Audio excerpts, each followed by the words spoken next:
Alors, mes 4 amis, mes 4 collègues pour cette fin d'après-midi.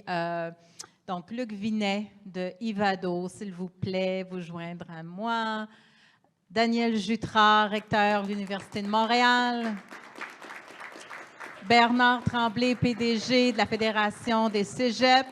Et Viviane Valorant, qui est professeure d'université.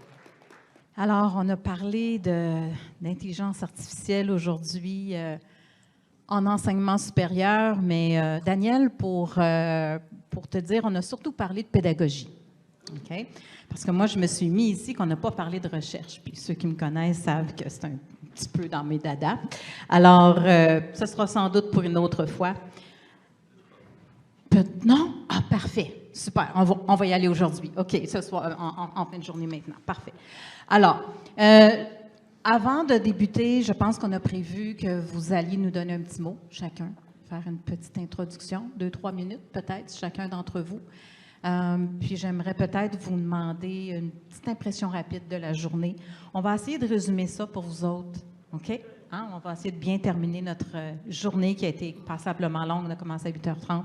Donc là, on va essayer de résumer ça. 2-3 minutes seulement, une petite impression rapide. Et je vais commencer par Viviane. Oui, merci. D'abord, je suis étudiante au doctorat. Oh, pardon, excuse-moi, j'avais déjà fait graduer. Oh. Il n'y a pas de problème. Alors, un gros merci, je pense, pour l'organisation de l'événement à Ivado puis au ministère de l'Enseignement supérieur. Je pense que ça fait du bien qu'on se rassemble, qu'on se parle. On vient de différentes disciplines, on vient de différents établissements scolaires. Ça fait du bien de vous entendre parler, de vous questionner, de réfléchir. Et puis, on est ici, oui, pour parler de l'intelligence artificielle puis comment on va réagir face à ça. Mais ce que je trouve intéressant, c'est qu'il y a comme un sous-texte à ça. Si on est ici puis on est autant déstabilisé par ça, c'est je pense qu'il y a des questions fondamentales qu'on s'est peut-être pas posées depuis très longtemps.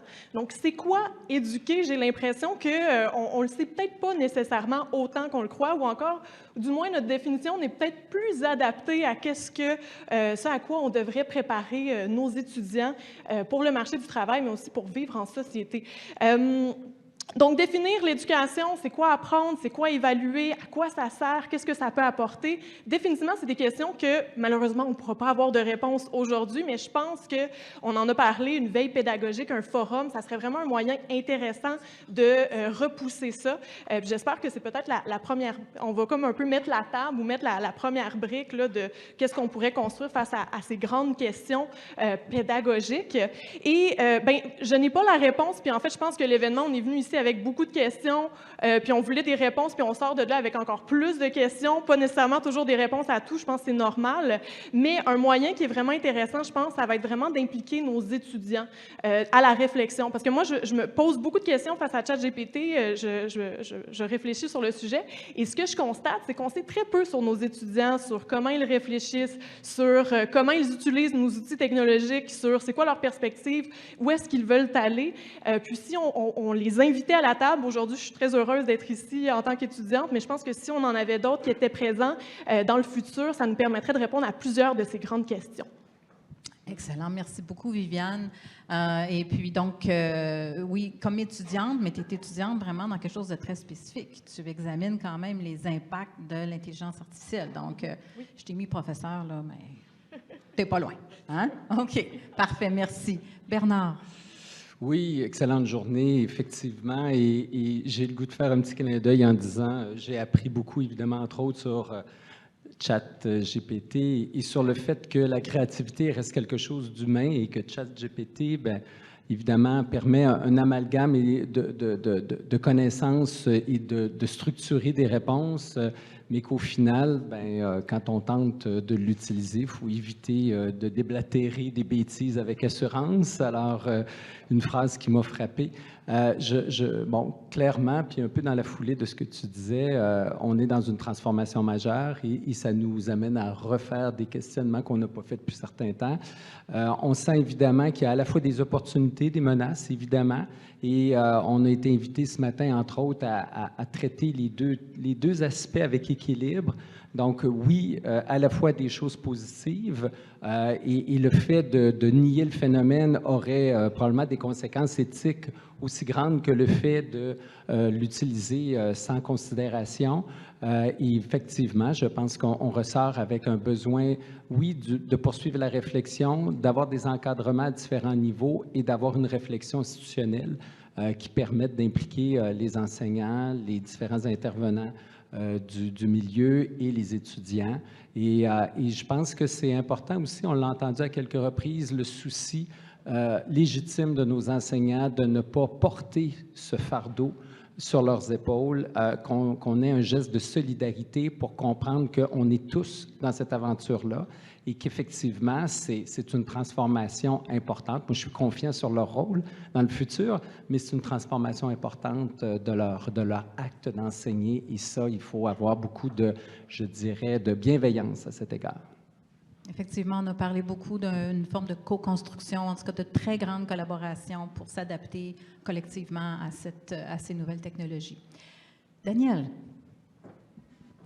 Bien, ça va être difficile pour moi de réagir à la journée parce que j'arrive. Je suis désolé de ne pas avoir été avec vous aujourd'hui. Moi, j'avais une assemblée universitaire qui est un cadre de délibération très important, donc je ne pouvais pas être absent. Mais Hugo, tu as utilisé une métaphore de hockey. C'est quoi, les Russes en 72 qui disaient « Je suis venu pour apprendre ». Voilà, je suis venu pour apprendre. Moi, je dirais, je n'ai pas entendu vos délibérations aujourd'hui, mais la chose qui vient me chercher, c'est que on a des préoccupations à court terme, évidemment, là, qui touchent la manière dont on intègre ça dans les processus d'apprentissage, la manière dont on évalue les étudiants. Je sais que vous en avez parlé aujourd'hui, forcément. Mais je pense que le défi est encore plus profond parce que moi j'ai été prof 35 ans, là, maintenant je suis un peu moins présent en salle de cours.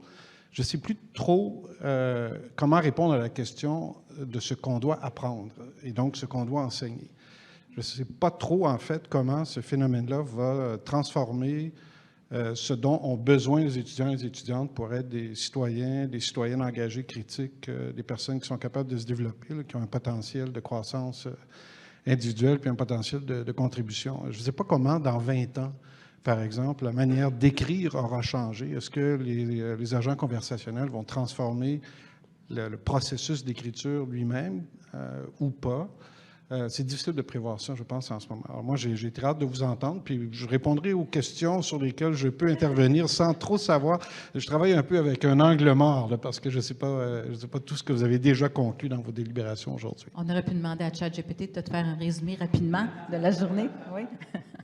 Alors, Luc. Bien, écoutez, moi, je ne sais pas si Pascal Derry est heureuse de la journée, mais je suis enchanté de cette réunion qu'on a eue ensemble. Je vous en remercie beaucoup. Les échanges ont été très riches. Et souvent, on se focalise sur le développement responsable de l'IA, sur une IA éthique. Et ça, je pense que ça veut dire aussi la penser à son utilisation dans des secteurs, justement, où il n'y a pas des profits, des bénéfices à la clé, mais surtout pour la croissance de notre société. S'il y a un endroit extrêmement important, c'est celui de la formation, c'est celui de l'éducation, de l'enseignement supérieur. Et on a passé ensemble une journée à réfléchir à ça. Je pense que c'est garant d'une mise de valeur aux bons endroits. Et de ça, je suis très, très reconnaissant. Alors, je pense qu'on s'est posé, Daniel, précisément cette question-là. Qu'est-ce qu'on doit enseigner? Quelle focalisation doit-on faire maintenant qu'on a des outils qui peuvent accélérer des tâches qui prennent un peu plus de temps? Et comment peut-on se focaliser sur ce qui est essentiel à la formation, au développement des personnes pour l'avenir prochain et un peu plus lointain? Et ça, ces réflexions-là, je pense, sont très précieuses, vont nous porter et vont nous permettre de continuer et de développer, de s'approprier ces technologies. Je disais ce matin, il faut que la sagesse gagne. Je citais Steve Hawking. Eh bien, je pense qu'on a mis les premiers pas pour travailler dans ce sens-là. Alors, merci tout le monde. Merci pour cette introduction. Alors, nos panélistes ont reçu des questions avant aujourd'hui pour se préparer. Donc, je vais y aller avec la première question. Je vais la lire telle qu'elle est ici. Quelle place, selon vous, prendront les établissements d'enseignement supérieur dans la mise en place d'une gouvernance responsable de l'IA? Donc, on parle ici de gouvernance responsable et donc le rôle des établissements d'enseignement supérieur. Bernard, je peux peut-être te lancer la POC? Avec plaisir. On l'a vu aujourd'hui, entre autres. Je pense qu'il y a un intérêt, évidemment, qui n'a pas besoin d'être expliqué. Et on a une masse, évidemment, de gens intéressés par ces questions dans nos établissements d'enseignement. Donc, ça fait, pour utiliser un anglicisme, un think tank global au Québec pour vraiment réfléchir. Et je me permettrais de dire, dans le cas des cégeps, si on y voit une menace, il faut aussi y voir la réaffirmation de ce que l'on est, le lieu qu'on a créé tout particulièrement pour développer l'esprit critique et où on retrouve des acteurs qui ont cette expertise-là. Alors, je pense que ça devient aussi une occasion de mettre en valeur, bien que, évidemment, les collègues du monde universitaire ou même du monde scolaire ont aussi, tout autant, je dirais, de préoccupations que les nôtres, mais je dirais le réseau collégial va peut-être être un lieu particulièrement intéressé et propice à la discussion et à proposer donc des solutions pour utiliser efficacement, dans le fond, cette intelligence artificielle. Parce que quand on parle d'aspect de gouvernance, là, on parle d'éthique, on parle ça peut être, dans un des ateliers, on parlait de différents niveaux de risque. Donc, quand on est dans je dirais, les données privées, les données de recherche, évidemment, la gouvernance doit être beaucoup plus serrée. Quand on est dans du pédagogique, on est à un autre niveau, ou en tout cas une autre sorte. Donc, ce que tu dis, c'est qu'au niveau des cégeps, on a des gens qui sont en mesure de réfléchir à tous ces niveaux de risque-là et d'amener des propositions pour avoir une gouvernance globale. C'est ce que tu suggères, c'est ce que tu mets sur la table? Oui, en fait, en sachant que, bon, évidemment, c'est toute la société qui va réfléchir à la question, mais certainement que le groupe, je dirais, d'acteurs collégial sera particulièrement sensible et intéressé à débattre, à discuter pour établir des encadrements qui pourront être des encadrements d'établissement, mais on sait qu'il y a certains encadrements qui déborderont évidemment les établissements et qui devront être réalisés à d'autres niveaux. Donc, de faire cette réflexion-là dans nos établissements et de contribuer à la fois donc à une gouvernance renouvelée au niveau collégial, mais une gouvernance globale, je dirais, du milieu de l'éducation et de la société en général. Alors, j'espère que M. Sirois prend des notes dans son mandat lié à l'enseignement supérieur. Alors, je lance la balle à qui maintenant pour répondre à cette question? Luc? Je suis prêt à sauter dans le bain. Bien, justement, puisqu'on interpellait Luc, à la question « Quelle est la place des institutions d'enseignement supérieur dans la gouvernance responsable ?» j'ai préparé un peu ma réponse en prenant les différents points de l'exercice qui est mené par le Conseil d'innovation sur le développement d'une IA responsable. Alors, il y a d'abord le cadre législatif. Les collèges, les universités apportent une expertise académique sur toutes ces questions-là, sur le droit, l'éthique, aussi l'informatique, les affaires, l'économie. Alors, tout ça sera mis à contribution. Un autre point, c'est les investissements publics en recherche et dans le secteur privé. Mais là, je ne peux pas m'empêcher de parler de mon institut, de mon institution.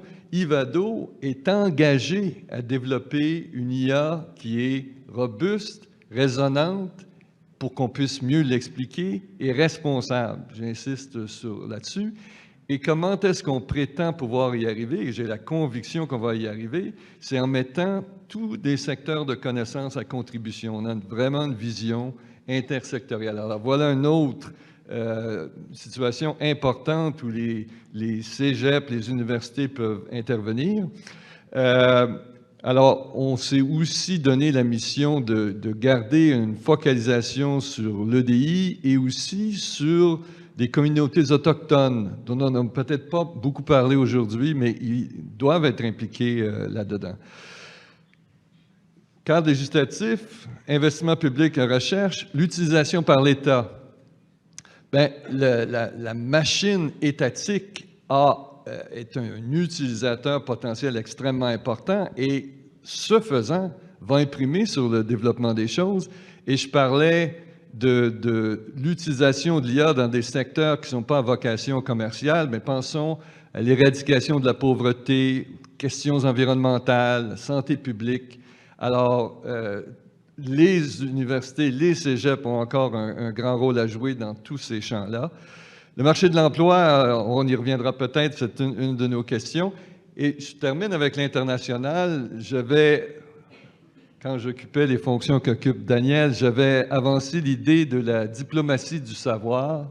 Et là encore, le Québec est vraiment un leader mondial en intelligence artificielle et on peut jouer vraiment un rôle comme universitaire, comme membre des institutions d'enseignement supérieur pour travailler des enjeux qui sont globaux en faisant jouer cette diplomatie du savoir en IA. Je m'arrête là-dessus. Daniel, est-ce que tu voudrais compléter? Bien, c'est déjà très complet. Moi, je dirais qu'il faut dire deux choses sur le rôle des universités qui sont engagées déjà dans ce processus d'appui aux décideurs en termes de gouvernance. D'abord, je pense que c'est important que les universités soient mises à contribution. Elles le sont, là, et certainement le projet IVADO, financé maintenant très largement, qu'elles soient mises à contribution parce que ce sont les universités et les cégeps sont des environnements où les valeurs sont très importantes dans l'examen de ces questions-là. Ce sont des lieux qui sont fondés sur la recherche de vérité. Ce sont des lieux qui ne sont pas assujettis en principe à des impératifs de profit, de recherche de profit. Et donc, c'est vraiment absolument capital que ces valeurs-là soient présentes aussi dans la recherche des solutions qui touchent la gouvernance éthique de l'IA. Et donc, moi, je pense qu'on le constate déjà, des programmes de recherche comme celui que vient d'écrire Luc, et il y en aura d'autres, je dirais, c'est extrêmement important. C'est extrêmement important aussi que les universitaires soient présents dans les lieux de réflexion de politique publique qui entourent ces enjeux-là. Je pense à Forum IA, qui est maintenant intégré au Conseil de l'innovation. Je pense au comité consultatif à l'échelle fédérale, où il y a beaucoup d'universitaires. Pour moi, ce sont des éléments qui sont positifs et qui vont permettre aux universités de contribuer de manière, je pense, plus large que ce qu'on verrait si on abandonnait au secteur privé la capacité d'agir sans contrôle. J'ajoute un dernier élément qui m'apparaît important, c'est celui de l'interdisciplinarité ou de l'intersectorialité. Les universités et les cégeps sont des lieux multidisciplinaires, sont des espaces où on réfléchit non seulement en termes technologiques, le développement des aspects scientifiques de l'IA, mais des lieux où il y a des philosophes, des historiens, des anthropologues, des juristes comme moi. Et ces gens-là, je pense, doivent être mis à contribution. Il n'y a pas beaucoup d'autres espaces, en fait, où cette multitude de disciplines peut être mise à contribution dans la réflexion sur la gouvernance IA. Dernière chose, quand on parle de gouvernance IA, il faut aussi que les universités et les cégeps pensent à leur gouvernance interne en termes d'IA responsable. Je sais qu'on y reviendra peut-être dans un moment, mais ça, c'est une réflexion qui est importante et qui est encore assez embryonnaire, je vous dirais. On n'a pas beaucoup réfléchi encore dans les universités à la manière dont on va structurer les processus de gouvernance interne. Pour ce qui concerne l'enseignement, évidemment, on a parlé sans doute aujourd'hui beaucoup des processus d'évaluation des étudiants et étudiantes, mais il y a des réflexions à mener aussi sur la place de l'IA en recherche. On a des structures maintenant d'éthique, des comités d'éthique de recherche dont on pourrait adapter la nature peut-être pour parvenir à des solutions qui touchent l'IA responsable. Merci beaucoup, Daniel. Pour le temps qui passe, je vais passer à l'autre question, mais je vais aller vers toi, Viviane, avec la question. D'accord? Alors, la deuxième question porte sur, en fait, je vais la lire telle qu'elle est libellée. Comment les établissements d'enseignement supérieur vont-ils composer avec les répercussions de l'intelligence artificielle sur le marché du travail? Et là, j'y ajoute mon petit grain de sel en tant qu'étudiante au cycle supérieur, évidemment avec ton champ d'études. Comment vois-tu la contribution de l'enseignement supérieur pour préparer nos étudiants à leur vie de travailleurs, de professionnels? Daniel nous parlait dans 20 ans, dans 30 ans. Bon, les gens qui vont sortir là, dans les 5 prochaines années, là, ils vont avoir des carrières de plusieurs dizaines d'années devant eux. La technologie, elle va partir, elle va continuer là, à un rythme incroyable. Alors, comment on prépare nos jeunes ou nos moins jeunes? Parce qu'on sait qu'aujourd'hui, c'est pas juste des jeunes qui sont à l'université ou au cégep, mais alors voilà. C'est une très petite question. Alors, en fait, moi, je peux vraiment me baser sur mon expérience. Moi, je suis étudiante au doctorat, je suis en sciences de l'éducation, je m'intéresse beaucoup à l'intelligence artificielle. Et ça m'arrive souvent qu'on me pose la question, toi, Viviane, qu'est-ce que tu vas faire avec ce doctorat? Et la plupart du temps, je ne suis pas capable de leur répondre parce qu'intuitivement, je le sais que ce pourquoi j'étudie, cette job-là, elle n'existe pas encore. Puis j'ai l'impression que de plus en plus, on va avoir des étudiants qui vont vivre avec cette réalité, puis, encore une fois, repenser le paradigme de l'éducation parce qu'on le pense d'une façon très linéaire. On se forme de différentes façons, on a nos différents diplômes, puis automatiquement, on va avoir un emploi, mais c'est pas le cas. Souvent, cet emploi-là n'existe pas, ou encore les compétences qu'on doit avoir ne seront pas encore là. Donc, il y a la notion d'auto-formation que je trouve fort intéressante. J'ai une collègue, Laurence Lachapelle-Bégin, qui étudie ça, mais je crois que de former nos étudiants notamment à cette capacité d'aller chercher les ressources nécessaires, les formations nécessaires, puis d'être soutenus là-dedans, bien sûr, ça va être un moyen qui est intéressant pour permettre un développement professionnel continu.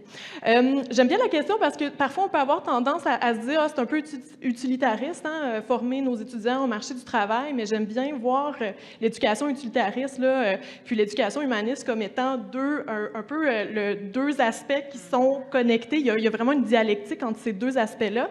Oui, il y a des compétences propres au marché du travail qu'il va falloir transmettre, mais j'aime bien aussi insister sur cette notion de culture générale qu'il va falloir conserver, puis qu'il va falloir transmettre à nos futurs étudiants, puis aussi à ces compétences. Il y en a beaucoup qui ont été nommées, je pense à la pensée critique, à l'originalité, la curiosité. J'aimerais aussi rajouter mon grain de sel, la tolérance à l'ambiguïté. Je pense que c'est une compétence qu'il va falloir définitivement transmettre à nos étudiants et à notre corps enseignant, savoir comment naviguer dans la complexité dans le monde dans lequel nous sommes.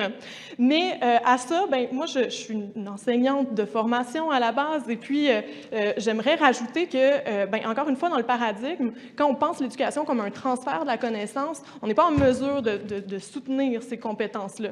Moi, quand j'étais au primaire, j'enseignais en milieu autochtone, j'ai été très privilégiée de ça. Je voulais transmettre, soutenir la pensée critique de mes élèves. Comment je faisais ça? J'ai été très chanceuse, j'ai suivi une formation sur la philosophie pour enfants, et je crois que, pour soutenir la pensée critique de nos étudiants au milieu universitaire, il faut la réfléchir dès le primaire, puis même le préscolaire, où on peut vraiment soutenir nos élèves et nos étudiants à développer une pensée critique. Mais pour ça, c'est pas en passant 3 heures en leur disant c'est quoi une pensée critique, c'est qui les philosophes, comment ils doivent construire ça, c'est en leur faisant exercer leur propre pensée. Puis je pense qu'il va falloir apporter vraiment plus d'espace pour un dialogue, pour permettre aux étudiants et à nos corps enseignants pour dialoguer ensemble, construire leur pensée, puis vraiment se poser des grandes questions, puis tenter d'y réfléchir comme aujourd'hui on est en train de le faire. Donc je pense que ça serait un moyen qui est intéressant à apporter. Est-ce que j'entends dans ce que tu dis aussi de commencer à travailler l'esprit critique chez les enfants? Oui. OK.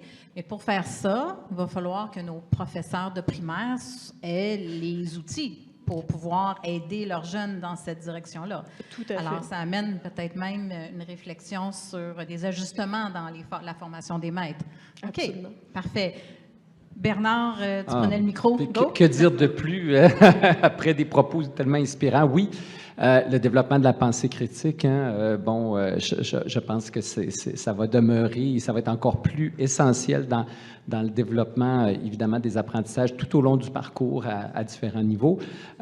C'est clair qu'il y a un travail à faire pour être sûr d'actualiser de plus en plus rapidement nos formations de manière à être en adéquation quand même avec l'évolution qu'on voit très rapide dans tous les milieux.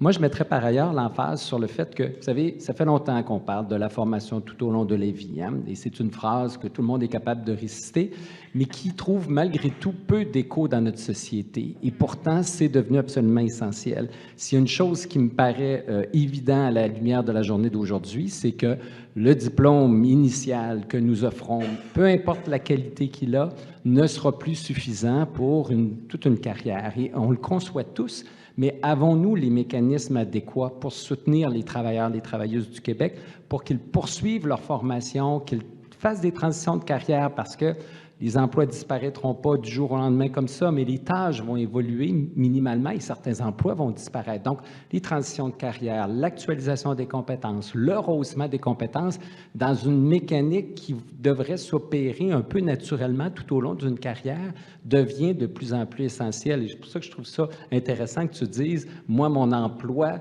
il n'existe pas encore, mais je sais qu'il va exister. Et ça, bien, on a encore vraiment un travail à faire. Je pense qu'on fait des tentatives, les universités, assurément, les cégeps aussi. Nous, il y a encore, je pense, des efforts à faire, mais effectivement, développer cette agilité-là, puis ce soutien-là aux travailleurs et le rôle des établissements d'enseignement pour le développement de la formation des travailleurs est essentiel. Monsieur Jutra, Daniel, la suite. Oui, d'abord, je suis très content d'entendre ce qui vient d'être dit par mes deux collègues ici, parce que j'allais vous dire, moi, composé avec les impacts sur le marché du travail, je pense que c'est trop étroit. Les impacts sont absolument colossaux, bien au-delà du marché du travail. Et les cégeps et les universités, évidemment, confèrent aux étudiants, aux étudiantes des habiletés qui sont utiles pour être des acteurs performants ou en tout cas qui ont une vie gratifiante et qui sont capables de gagner leur vie. Mais ça va au-delà de ça. La formation dans l'enseignement supérieur, c'est des citoyens, des citoyennes conformes. Et pour moi, là, il y a un véritable enjeu de maîtrise de compétences numériques. Ça commence, Paul, comme vous l'avez dit, au primaire, mais je suis absolument convaincu qu'il va falloir qu'on transforme plusieurs de nos programmes, sinon tous nos programmes, pour s'assurer qu'il y a un minimum de compétences numériques et par ailleurs, quand dans les contextes professionnels, ces dimensions-là soient véritablement explorées, mises à profit. Ce qui manque peut-être dans ce qui a été dit, en tout cas ce que j'ajouterais à ce qui a été dit, c'est l'importance de la recherche et l'importance, en milieu universitaire en particulier, d'exposer nos étudiants à la manière dont l'intelligence artificielle s'intègre au développement scientifique. Ça, c'est une transformation tout à fait fondamentale. Ça fait partie du projet IA R3 à Ivado aussi. IA pour la science. Donc, chez nous, par exemple, à l'Université de Montréal, en lien avec ce projet-là, on a des développements extrêmement importants qui vont intégrer l'intelligence artificielle dans les processus de découverte de nouveaux matériaux. On en voit dans la médecine de précision, on en voit dans beaucoup de secteurs professionnels. Et je pense qu'à l'échelle des établissements d'enseignement supérieur, il va falloir non seulement réfléchir à cette compétence numérique de base, mais aussi à des compétences de pointe qui vont favoriser l'innovation et en particulier la capacité de comprendre les vecteurs de l'intelligence artificielle dans la recherche, comment ça s'intègre dans la recherche, dans la découverte de nouveaux concepts, de nouveaux matériaux. Et ça, franchement, ça ne va pas être facile parce que la temporalité est encore un peu incertaine. On sait pas, là, j'écrivais dans une lettre d'opinion il y a quelques semaines que il y a 6 mois, personne ne parlait de ChatGPT, puis maintenant, tout le monde et son cousin a essayé ChatGPT, testé ChatGPT, trouvé des erreurs sur ChatGPT. Tout le monde parle de ça. Donc là, on est dans une temporalité extrêmement rapide, hein, dans un processus très accéléré. Puis malgré tout, on ne constate pas, je lisais encore ce matin dans la presse, on ne constate pas d'appropriation de l'intelligence artificielle très marquée dans les secteurs manufacturiers, industriels. On est encore assez loin de ça, l'appropriation technologique. Alors il y a comme un décalage entre la compréhension des citoyens de la place que pourrait occuper l'intelligence artificielle, la place réelle qu'elle occupe maintenant dans le développement industriel et technologique et le potentiel que ça peut avoir dans le développement de la science. Il va falloir, nous, dans l'université, on essaie toujours de faire ça, là. On n'essaie pas de former des gens pour demain matin, on essaie de former des gens pour dans 10 ans, dans 15 ans, dans 20 ans. Puis là, maintenant, je l'évoquais en ouverture, c'est devenu extrêmement aléatoire de prévoir ce que ça exige comme formation. Luc, est-ce que vous souhaitez ajouter quelque chose sur Bien, cette question?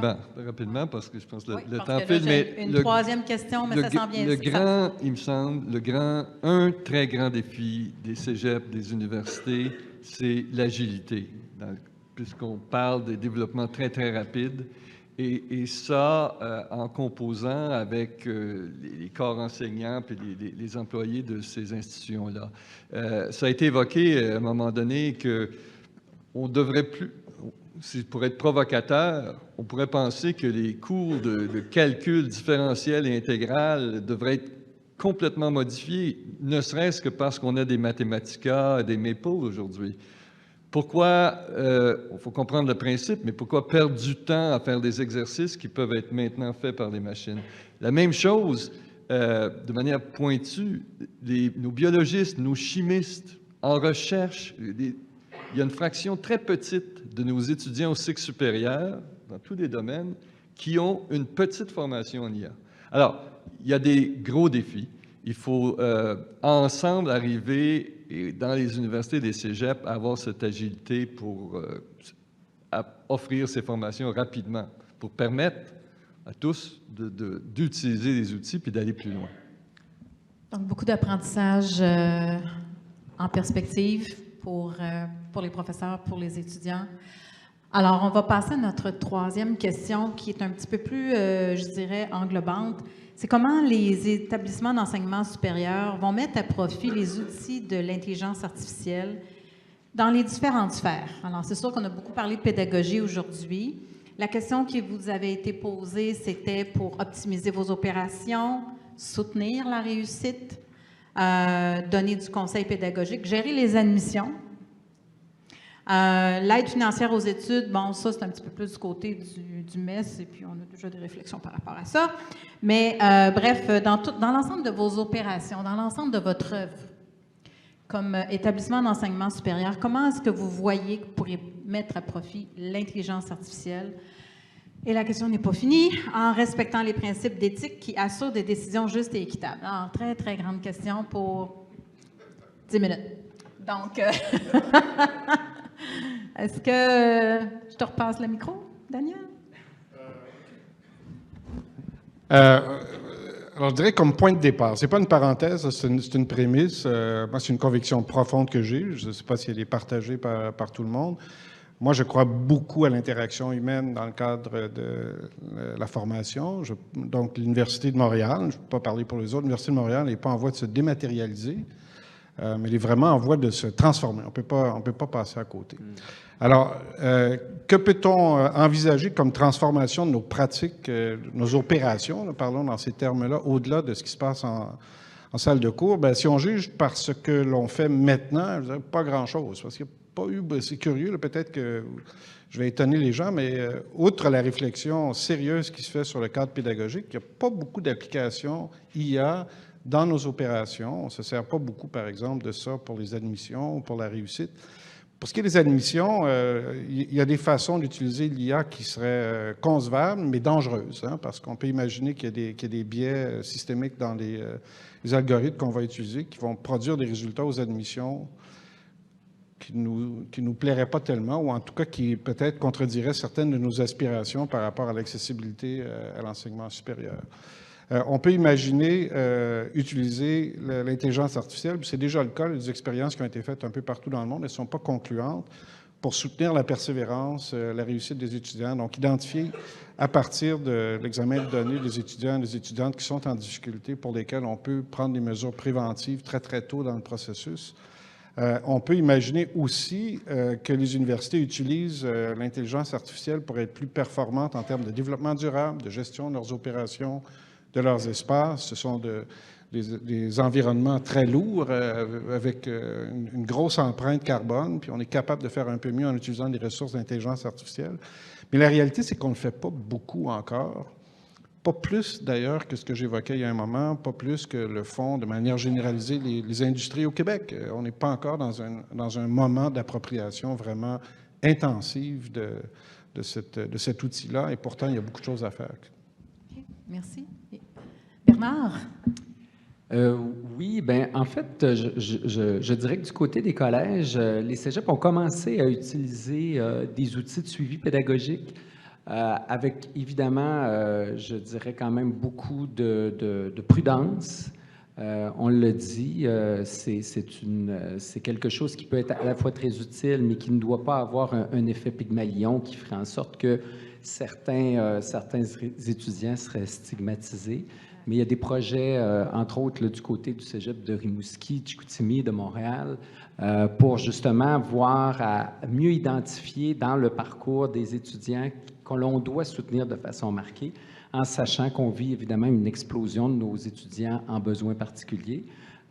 C'est évidemment une très bonne nouvelle. Ça veut dire qu'ils accèdent à l'enseignement supérieur, mais en même temps, on doit le rappeler, c'est un défi pour les enseignants, pour l'équipe des collèges. Donc, si on est en mesure de faire des interventions plus ciblées, évidemment, ça peut être quelque chose de fort utile, fort intéressant, mais encore une fois, avec toute la prudence qu'on doit y apporter.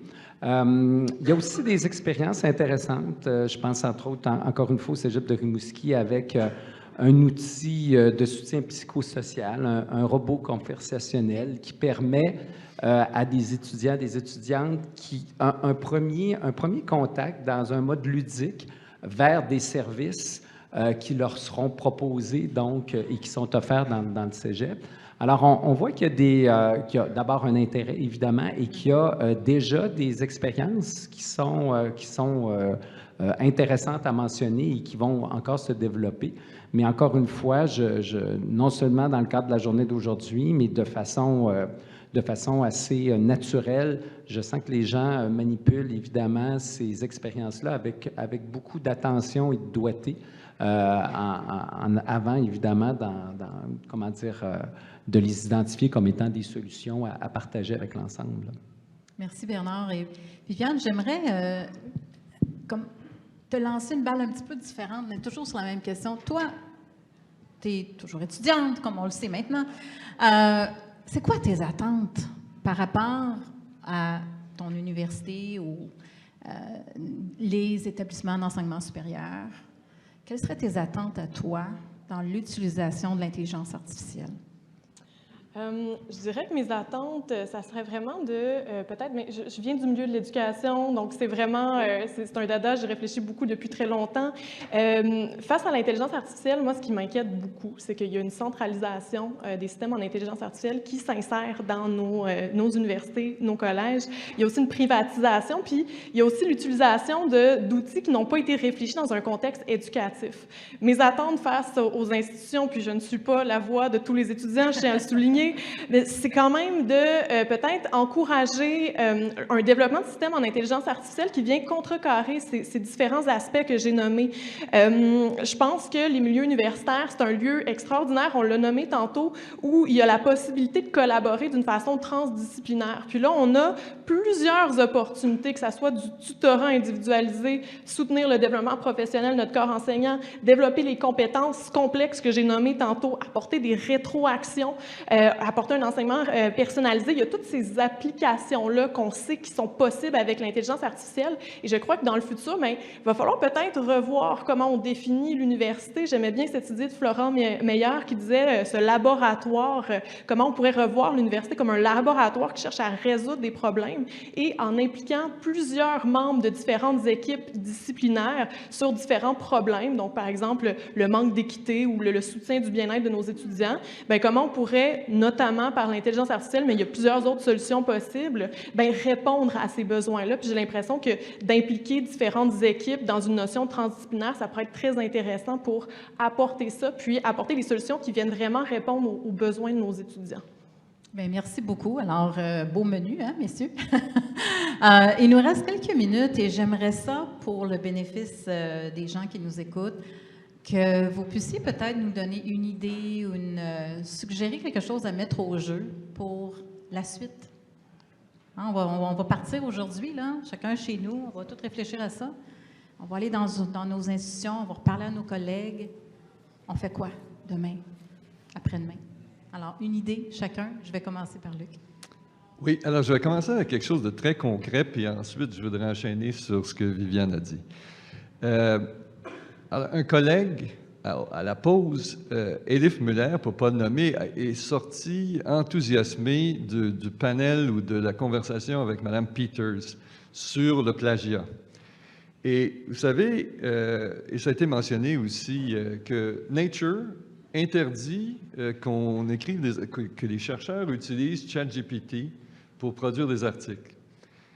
Je vous lance cette idée de Elif que le Québec prenne le leadership avec ses collèges, ses universités, pour trouver un cadre qui nous permette d'utiliser ChatGPT. Et on a presque les outils.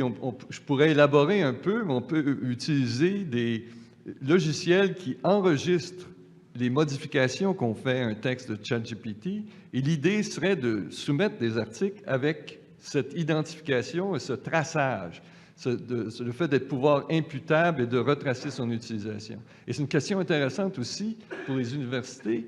Comment permettre des mémoires de maîtrise, des thèses de doctorat, de bénéficier de ChatGPT et de se donner un cadre. C'est un défi que je nous donne au Québec d'être les leaders qui indiqueraient pour le monde comment on pourrait travailler avec ça.